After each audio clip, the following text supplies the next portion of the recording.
आवाज जनादेश में आपका स्वागत है। बुलेटिन की शुरुआत। हिमाचल कला संस्कृति भाषा अकेडमी शिमला द्वारा हिमाचल निर्माता डॉक्टर यशवंत सिंह परमार की जयंती पर 4 अगस्त को राज्य स्तरीय समारोह का आयोजन भाषा एवं संस्कृति विभाग बिलासपुर के संस्कृति भवन के सभागार में होगा, जिसमें प्रदेश भर के साहित्यकार और कवि शामिल होंगे और डॉक्टर यशवंत सिंह परमार के जीवन पर अपनी रचनाएं प्रस्तुत करेंगे। इस समारोह में सरदार पटेल विश्वविद्यालय मंडी के कुलपति प्रोफेसर देवदत्त शर्मा बतौर मुख्य अतिथि उपस्थित होंगे, जबकि कार्यक्रम की अध्यक्षता भाषा एवं संस्कृति विभाग के निर्देशक डॉक्टर पंकज ललित करेंगे। इस बारे में जानकारी देते हुए बिलासपुर की जिला भाषा अधिकारी रेवती सैनी ने बताया कि हर वर्ष डॉक्टर यशवंत सिंह परमार की जयंती राज्य स्तर पर मनाई जाती है। डॉक्टर यशवंत सिंह परमार जयंती हर वर्ष मनाई जाती है राज्य स्तर पर। तो इस बार हिमाचल कला संस्कृति भाषा अकादमी द्वारा बिलासपुर को चुना गया है। 4 अगस्त को इसका आयोजन संस्कृति भवन के सभागार में किया जाएगा, जिसमें सरदार पटेल विश्वविद्यालय के vice chancellor professor Devdutt Sharma ji मुख्य अतिथि के रूप में पधारेंगे तथा इसकी अध्यक्षता जो है हमारे डॉक्टर पंकज ललित जी निदेशक भाषा संस्कृति विभाग वो करने जा रहे हैं। और दूसरे सत्र इसमें पहले सत्र में जो है पत्र वाचन होगा, जिसमें डॉक्टर यशवंत सिंह परमार के चिंतन दृष्टि पर प्रकाश डाला जाएगा। और दूसरे सत्र में जो है काव्य पाठ होगा तथा इसके अतिरिक्त कुछ सांस्कृतिक कार्यक्रम भी होगा, जिसमें पूरे प्रदेश से साहित्यकार और कवि लोग आ रहे हैं। सोमवार को बिलासपुर जिला मुख्यालय पर आम आदमी पार्टी द्वारा केंद्र सरकार के खिलाफ धरना प्रदर्शन किया गया। बिलासपुर के कॉलेज चौक से उपायुक्त कार्यालय तक राय रैली निकाली गई, जिसमें आप कार्यकर्ताओं ने केंद्र सरकार के खिलाफ जमकर नारेबाजी की। इस मौके पर आम आदमी पार्टी के कार्यकर्ताओं ने गले में आलुओं की माला व सिलेंडर उठाकर प्रदर्शन किया। वहीं केंद्र और प्रदेश सरकार के खिलाफ जमकर नारेबाजी की। वहीं उपायुक्त को ज्ञापन प्रेषित किया गया। इस दौरान आम आदमी पार्टी के प्रदेश प्रवक्ता बलदेव राज ने कहा कि केंद्र सरकार आम जनता के हितों पर खरी नहीं उतर पाई है। नमस्कार साथियों, मैं बलदेव राज आम आदमी पार्टी हिमाचल प्रदेश प्रवक्ता घुमारवीं विधानसभा का रहने वाला हूं। साथियों, जैसे कि आम आदमी पार्टी मोदी सरकार की नीतियों को, जो नीतियां देश के आम जानस को, गरीबों को और मिडिल क्लासों के लिए विनाश करने के लिए हर हफ्ते या हर महीने हम मान लें कोई ना कोई नीतियां आ रही हैं। जैसे जीएसटी हो गया, जिसको गब्बर सिंह टैक्स बोलते हैं, या जिसको किसान आंदोलन ने किसान बिल लाया, उसके लिए हम बोलते हैं। अब आपने ये देखा कि कुछ दिन पहले ही जो एक गरीब की नेसेसरी थिंग्स हैं, जो एक गरीब जैसे कि दूध हो गया, आलू हो गए, टमाटर हो गए, प्याज हो गए, ऐसी जो एक गरीब से गरीब इंसान घर में अपने परिवार को जिससे पालक पोषण करता है जिनका, उन पे भी उन्होंने टैक्स लगाने का काम किया है, जिससे कि आज की डेट में 28 से 30 रुपए का आधे लीटर की थैली एक बिक रही है। साथियों, सरकार हम यहाँ पे आज बिलासपुर में ये धरना प्रदर्शन कर रहे हैं और यहाँ पे चारों विधानसभाओं से हमारे क्रांतिकारी कार्यकर्ता, पदाधिकारी, हमारे जिलाध्यक्ष, हमारे उपाध्यक्ष स्टेट के कश्यप जी, ये सारे पहुँचे हुए हैं। और हम यहाँ पे एक धरना प्रदर्शन, रोष प्रदर्शन मोदी सरकार के खिलाफ और भाजपा सरकार के खिलाफ करने जा रहे हैं। साथियों, मैं थोड़ा सा आपसे 30 सेकंड लेना चाहता हूँ। मुझे बहुत सुनने में मिलता है, भाजपा के कार्यकर्ता मुझे भी बोलते हैं कि आप भाजपा बोला करो, मोदी क्यों बोलते हो, मोदी के पीछे बहुत पड़े हो आप।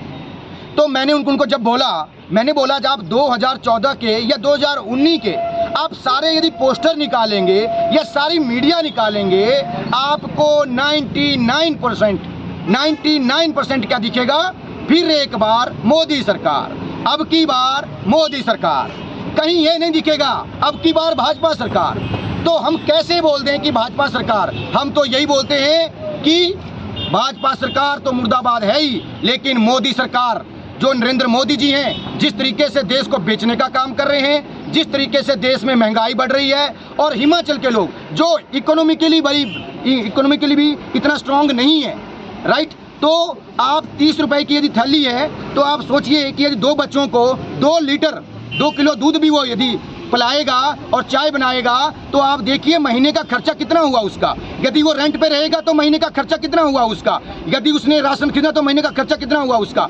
तो मोदी सरकार के खिलाफ ये रोष प्रदर्शन बिलासपुर में आज करने जा रहे हैं, धरना प्रदर्शन करने जा रहे हैं। मोदी सरकार। केंद्रीय सूचना एवं प्रसारण मंत्री अनुराग ठाकुर के सहयोग से सांसद मोबाइल स्वास्थ्य सेवा के तहत लोगों के स्वास्थ्य की मुफ्त में जांच की जा रही है। हमीरपुर के गांधी चौक पर सांसद मोबाइल स्वास्थ्य सेवा के निःशुल्क कैंप में सैकड़ों लोगों ने अपने स्वास्थ्य की जांच करवाई। दोपहर तक निःशुल्क कैंप के दौरान 150 तक के लोगों ने अपने स्वास्थ्य की जांच करवाई। बता दें कि सांसद मोबाइल स्वास्थ्य सेवा के तहत हर दिन जगह जगह जाकर लोगों के निःशुल्क स्वास्थ्य की जांच के साथ साथ 40 प्रकार के टेस्ट भी मुफ्त में किए जा रहे हैं, जिससे लोगों को लाभ मिल रहा है। मैं हमारे सांसद श्री अनुराग ठाकुर जी का तहे दिल से धन्यवाद करना चाहता हूं, जिन्होंने हमें इतनी अच्छी अपॉर्चुनिटी पूरे लोगों को दी है कि चलता हुआ शहर आप देख रहे हैं, यहाँ सभी लोगों को ये फैसिलिटी मिल रही है। और ये सिर्फ एकमात्र हमारे सांसद हैं श्री अनुराग ठाकुर जी, जिन्होंने प्रयास संस्था के माध्यम से ये मैं कहता हूँ बहुत भले का काम है, जो सभी गरीब लोगों के लिए, आम लोगों के लिए, सबके लिए फैसिलिटी दी है कि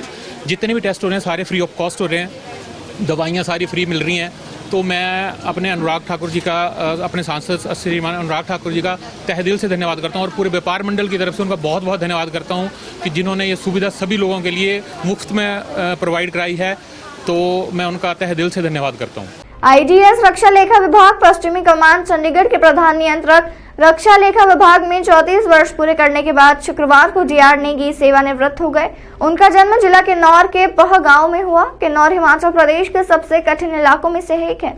मैट्रिक तक की पढ़ाई अपने गांव के गवर्नमेंट हाई स्कूल में पह से पूरी करने के बाद राजकीय डिग्री कॉलेज संजौली शिमला से प्री यूनिवर्सिटी कक्षा उत्तीर्ण की। 1983 में स्नातकोत्तर बीए ऑनर्स इन इको राजकीय डिग्री कॉलेज सोलन उत्तीर्ण करने के बाद नेगी ने इको में मास्टर करने के लिए पंजाब यूनिवर्सिटी चंडीगढ़ चले गए, लेकिन इस बीच ही उनकी स्टेट बैंक ऑफ पटियाला तथा स्टेट बैंक ऑफ इंडिया में पीओ के पद के लिए नियुक्ति हो गई।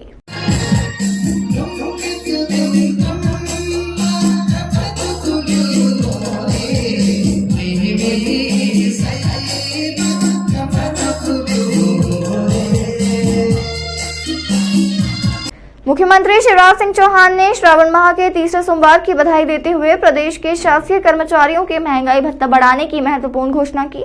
प्रदेश के शासकीय सेवकों के महंगाई भत्ते जो वर्तमान में 31% है, वो उसको 3% बढ़ाकर 34% किए जाने का निर्णय लिया है।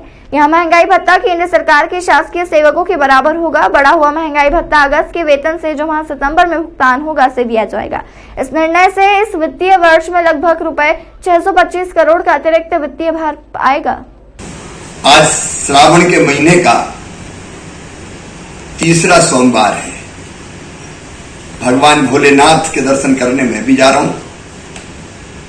आज सवारी में भी रहूंगा और महाकाल महाराज से यही प्रार्थना है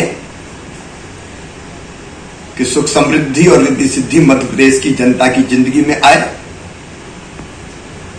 हमारा प्रदेश और देश प्रगति के पथ पर आगे बढ़ता जाए। अभी मध्य प्रदेश के हमारे शासकीय सेवकों को 31% महंगाई भत्ता मिलता है। 11% पिछली बार हमने एक साथ बढ़ाया था, लेकिन आज हम ये फैसला कर रहे हैं कि हम अब 34% महंगाई भत्ता मध्य प्रदेश के शासकीय सेवकों को देंगे। केंद्र के शासकीय सेवकों को 34% महंगाई भत्ता मिलता है। ये फैसला अगस्त माह के वेतन जिसका भुगतान सितंबर में होगा उससे हम लागू कर रहे हैं। शासन के ऊपर लगभग 625 करोड़ रुपए का अतिरिक्त वित्तीय भार आएगा, लेकिन 7.5 लाख से ज्यादा कर्मचारी बहनों और भाइयों को इसका लाभ मिलेगा और इसलिए उनकी बेहतरी के लिए हमने ये फैसला किया है। शुभकामनाएं।